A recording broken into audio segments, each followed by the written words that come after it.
नमस्कार दोस्तों, फिल्मी फीवर में आप सभी का बहुत बहुत स्वागत है। दोस्तों फाइनली मैंने देख लिया शकुंतलम स्टारिंग समांथा। ठीक है, समांथा जो है बड़ी एक्टर है और इस फिल्म को डायरेक्ट किसी और ने नहीं, गुणशेखर ने किया है। तेलुगु सिनेमा के जाने माने फिल्म मेकर हैं।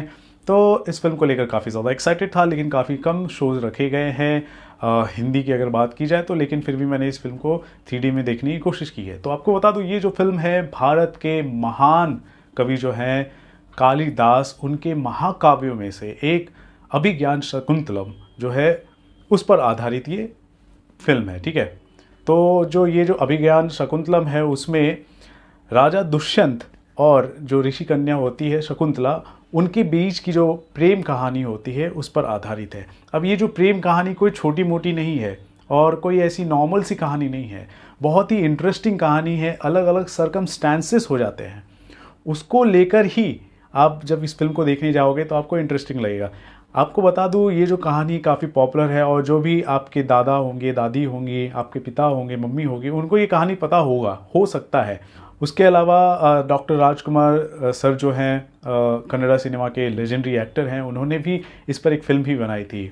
तो बहुत सारे टीवी सीरियल भी बन चुके हैं, काफ़ी लोगों को पता है, लेकिन हमें नहीं पता है। तो आज के ज़माने में, आज के परिवेश को ध्यान में रखते हुए, जिस तरह हम फिल्मों को देखते हैं, 3D में देखते हैं, VFX के साथ देखना चाहते हैं, तो उस तरह से इस फिल्म को नए तरीके से पेश करने की कोशिश की गई है। तो ये फिल्म मैंने जो देखा तो मुझे कैसा लगा आपके सामने मैं शेयर करना चाहता हूँ।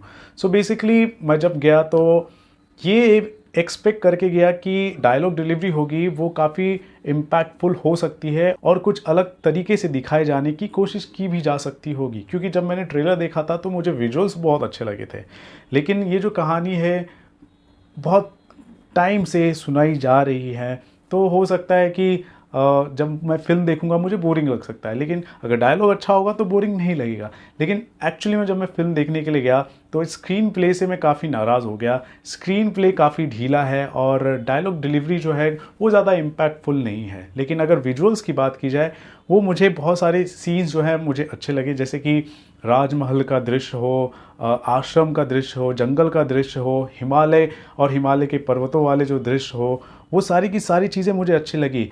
एंड में जो आप देखेंगे, एंड से थोड़ा पहले एक फाइट सीन होता है दैत्यों और देवताओं के बीच में। ठीक है, वो जो दृश्य है वो भी मुझे बहुत अच्छा लगा, काफ़ी इम्पैक्टफुल मुझे लगा। तो ये सारी चीज़ें अच्छी है। विजुअल्स के हिसाब से कुछ ना कुछ कहीं ना कहीं जगह पर आप देखेंगे कि VFX में आपको थोड़ा सा मात खाता हुआ नज़र आएगा, लेकिन ओवरऑल मुझे इम्प्रेसिव लगा, क्योंकि फिल्म का बजट बहुत कम है। 80 करोड़ के बजट में ये फिल्म बनी है यार। अगर 500 करोड़ इस फिल्म को बजट मिल जाए तो पता नहीं क्या बनाकर ये लोग दे देते हैं। लेकिन जो भी है, जितना भी है, ठीक ठाक है। क्योंकि मैंने इस फिल्म को दोस्तों हिंदी में देखा है, तो हिंदी में जो डबिंग है अच्छी खासी है, ठीक ठाक है। लेकिन आपको बता दूं, समांता ने खुद डब की है और मेन कैरेक्टर फिल्म की वही है। तो वो जो डायलॉग डिलीवरी कर रही है वो थोड़ा सा ढीला लग रहा था, मतलब कन्विंसिंग नहीं लग रहा था। तो मेरे ख्याल से समांता के अलावा किसी प्रोफेशनल हिंदी डबिंग आर्टिस्ट से उनके कैरेक्टर पर डबिंग करवा दी गई होती तो और भी ज़्यादा अच्छा लगता। दुष्यंत की अगर बात की जाए तो उनके कैरेक्टर पर हिंदी डबिंग आर्टिस्ट ने डब किया है, बहुत ही ज़्यादा इम्पैक्टफुल लगता है। तो ये छोटी छोटी चीज़ें हैं, उनको ध्यान में देने की ज़रूरत थी। तो दिल राजू जो है या फिर गुणशेखर जो है, नेक्स्ट टाइम जब भी फिल्म बनाएंगे तो इस बात का ज़रूर ध्यान में रखेंगे। क्योंकि आपने देखा होगा, एक फिक्शनल सी कहानी थी, फिल्म का नाम था बाहुबली। उसमें आप देखेंगे प्रभास हो या फिर अनुष्का शेट्टी की देवसेना का जो कैरेक्टर हो, तो उस पर कितनी अच्छी डबिंग की गई थी। तो डबिंग करना बहुत ज़रूरी है। अगर आपका प्रोनाउंसिएशन उतना ज़्यादा इम्पैक्टफुल नहीं लग रहा और आप सेंटर ऑफ द अट्रैक्शन हो, मेन कैरेक्टर हो, तो आपको कन्विंसिंग होना पड़ेगा। कन्विंसिंग तभी होगा जब कानों से सूथिंग लगे, कन्विंसिंग लगे। ठीक है, आंखों से तो आपने बहुत अच्छा इम्प्रेस कर दिया, कानों से भी थोड़ा इम्प्रेस कर दो। ये बहुत ज़रूरी चीज़ें होती हैं, तो इस पर ध्यान देने की ज़रूरत है। तो आपको मैं बता दूं, खूबियाँ मुझे क्या क्या लगी हैं उस पर भी मैं चर्चा करना चाहूँगा थोड़ा सा संक्षेप में। ठीक है, इस महाकाव्य में कवि कालिदास ने औरतों के बारे में बहुत ही बखूबी तरीके से वर्णन किया है। जैसे कि औरतों की मुस्कान, उनकी खूबसूरती, उनकी ममता, उन्होंने कितना कष्ट झेला है, इन सभी चीज़ों को बहुत ही अच्छी तरीके से वर्णन किया है। और इसी चीज़ को गुणशेखर ने बड़े पर्दे पर दर्शाया है समांता के कैरेक्टर के ज़रिए। उसके अलावा जो सिनेमाटोग्राफी है मुझे ठीक ठाक लगी, और जो एडिटिंग है वो भी मुझे ठीक ठाक लगी। ये सारी चीज़ ठीक है, लेकिन क्या होता है इस फिल्म का सबसे इम्पॉर्टेंट पार्ट क्या होता है, कोई भी फिल्म आप बना रहे हो तो उसका स्क्रीन प्ले होता है। कहानी तो इम्पैक्टफुल है ही है, क्योंकि बहुत पुरानी कहानी है, हमारे महाकाव्य में से एक कहानी है, लेकिन जो स्क्रीन प्ले है वो इम्पैक्टफुल और किया जा सकता था, वो नहीं हुआ। वो ज़्यादा इम्पैक्टफुल नहीं लगता, कुछ जगह पर आपको ये फिल्म बोर भी कर देती है, ठीक है। और अगर आपको ये कहानी ऑलरेडी पता है तब तो और भी ज़्यादा बोर कर देगी, क्योंकि आज के परिवेश में इस तरह की कहानी को पेश करना बहुत ही बड़ा चैलेंज भी होता है।